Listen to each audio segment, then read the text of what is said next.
So you're thinking about moving to Southlake, Texas. Well, if any of the suburbs I cover on this channel were ranked like the different trim levels of car, then Southlake is one of the fully loaded, top-of-the-line styles you probably have your eye on. And a lot of the premium option boxes are definitely going to be checked. Today, I'm giving you the honest good and the honest bad, so you know exactly what that top trim gets you and what it costs you to get it. We're going to start with everything Southlake genuinely does well: the schools, the neighborhoods, and the lifestyle. Then we're going to get honest about what it costs to get all of that, because that's where most of the surprises live. Stick with me for the price section, because there's a number in there about how this market actually breaks everything down that surprised even me. And it's probably going to change which price range you start your search in.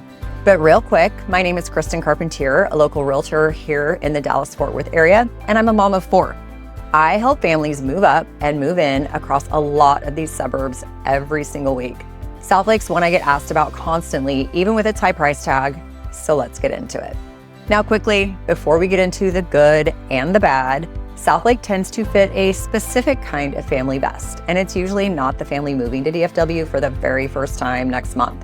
It's usually that family that's already been in DFW for a couple of years, maybe renting in Grapevine or settled in the North Fort Worth area, and they're ready to move up. Most likely they have a dual income household with kids about to hit those middle and high school years, and they're ready to plant some roots somewhere with an established, highly rated school district.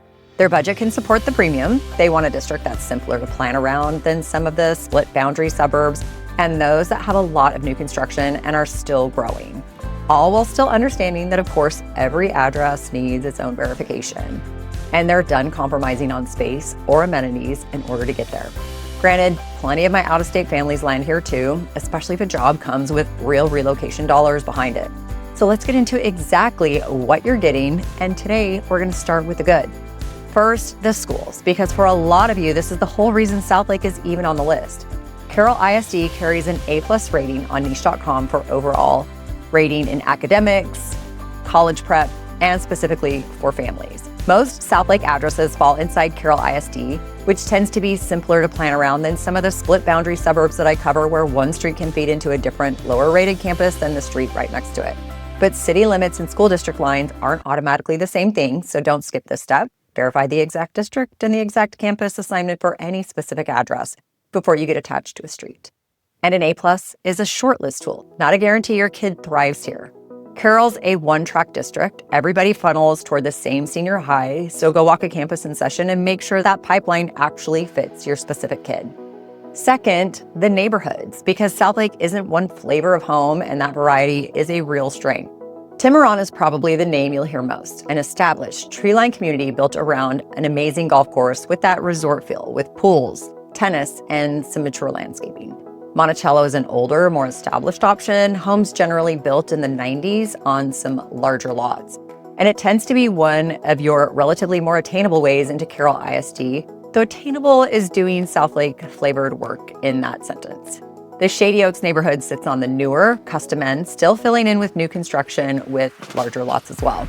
And the price range runs noticeably higher. We're talking well into the multi-million-dollar range for those larger custom new builds. And Carillon is the newer master planned option, more on the north side of town, north of the 114 freeway, with walking trails, a community pool, and a more modern build style if that's more of what you might be after.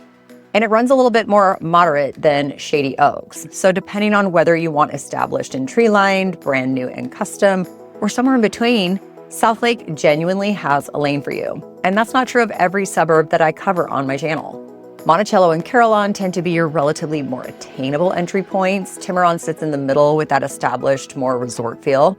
And Shady Oaks is where you're gonna go if new construction and space are non-negotiable and your budget is more flexible. Third is going to be your day-to-day life. Southlake Town Square isn't just a shopping center, it's genuinely the social center of the city, with multiple restaurants, boutiques, a movie theater, and a lot of great community events that run all year long. And a lot of families treat it like they're downtown. Southlake also has a strong network of parks across the city. Bob Jones Nature Center is a great one that families often mention. There are miles of trails and nature programs that can be a nice break from your everyday, more manicured subdivision.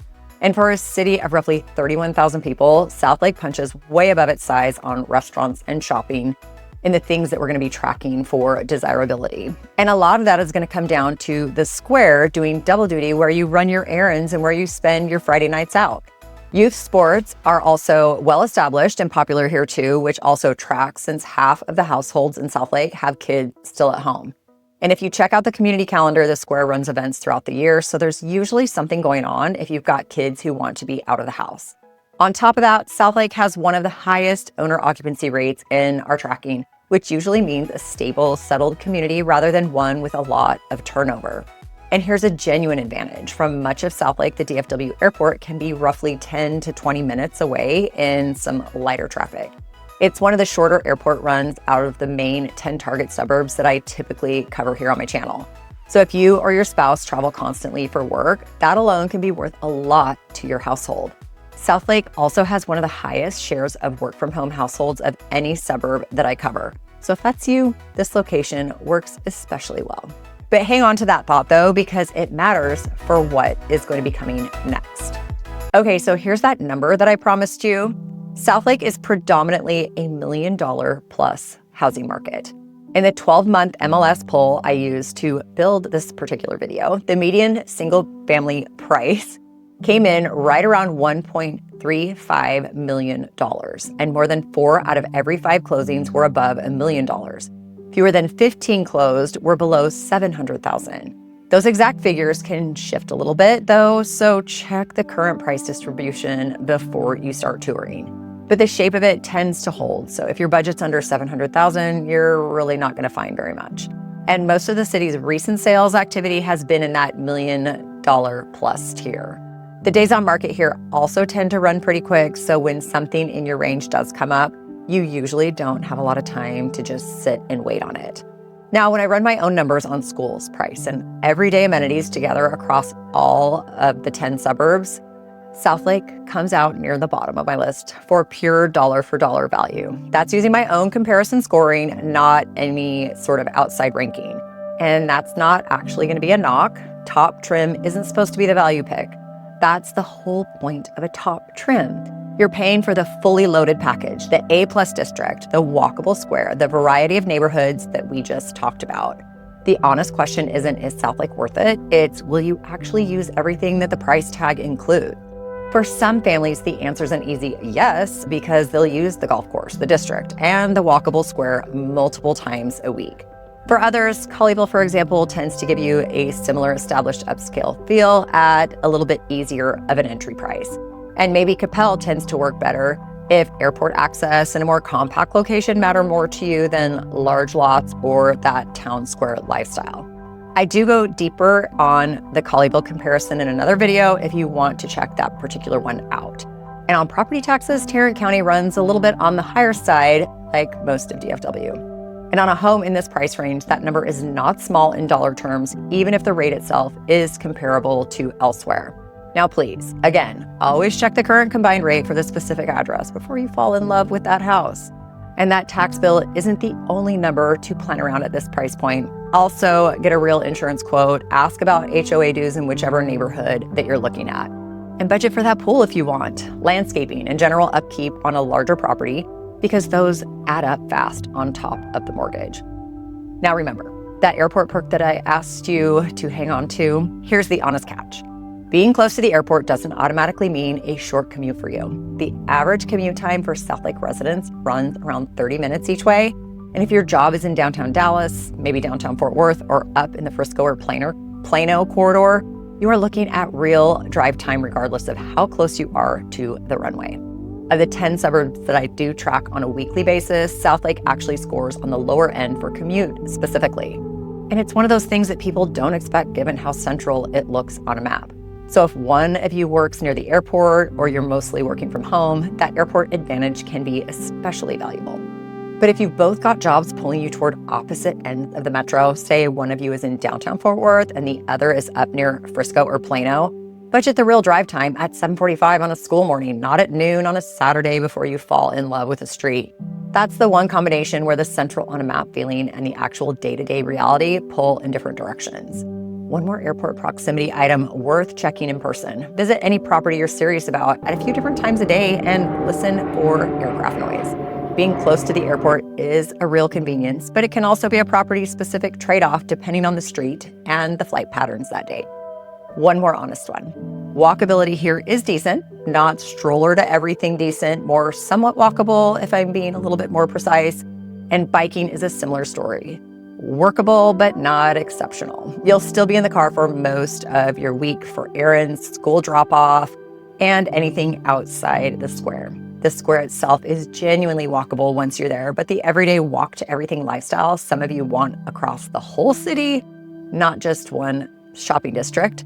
A couple of the other suburbs I cover do that a little bit better across their entire footprint. So putting the good and the bad together, who is Southlake genuinely not the right fit for? Families on a tighter or more typical DFW budget who need more house for their dollar because the inventory just isn't built for that range here. Or families who need a shorter, simpler commute more than they need the top-rated district, especially if both parents are commuting toward opposite ends of the metro every single day. Families coming from out of state who are used to a starter home price point back home, Southlake is going to feel like a real jump, and I'd rather tell you that now rather than have you find out after you've already toured 5 houses. And families who want daily walk everywhere living as their number one non-negotiable priority. None of that means Southlake is a bad suburb. It just means it's not built for those priorities. And that's okay, because I've got plenty of other suburbs that might fit you better. And I've made videos on most of them. So let's see, the bottom line here. Weigh the good against the bad. Honestly, for your own family. If Carroll ISD, a genuinely central location, and a fully built out lifestyle around Southlake Town Square are your priorities, and your budget comfortably clears the $700,000 mark, upwards of the $1 million range, Southlake is one of the strongest suburbs on my whole list for that kind of family. If price per dollar is your bigger priority, I point you toward the comparison video I did on Southlake versus Colleyville next. It's right up here on the screen because Colleyville tends to give you a lot of that same lifestyle for a little bit less. Picture it this way. If you're that dual income family that I described earlier with a budget comfortably above $700,000 to at least around $1 million, and with kids heading into middle school, Southlake probably jumps to the top of your list today.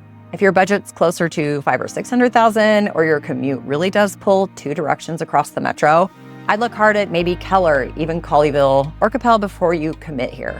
I keep a full page on Southlake on my website too, with the neighborhood breakdowns and current listings if you want to go deeper than I can go in just this one video.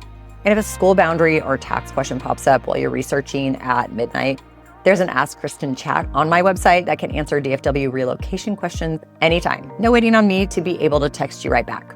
And if you're still early and just gathering information, grab my free DFW family relocation guide. It's linked below with no strings attached. And if you're serious about Southlake specifically and want my eyes on your situation, head to the Get Started page. Tell me your timeline and your must-haves, and I'll map it to the right street just for you.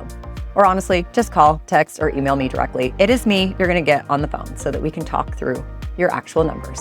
And until next time, take care.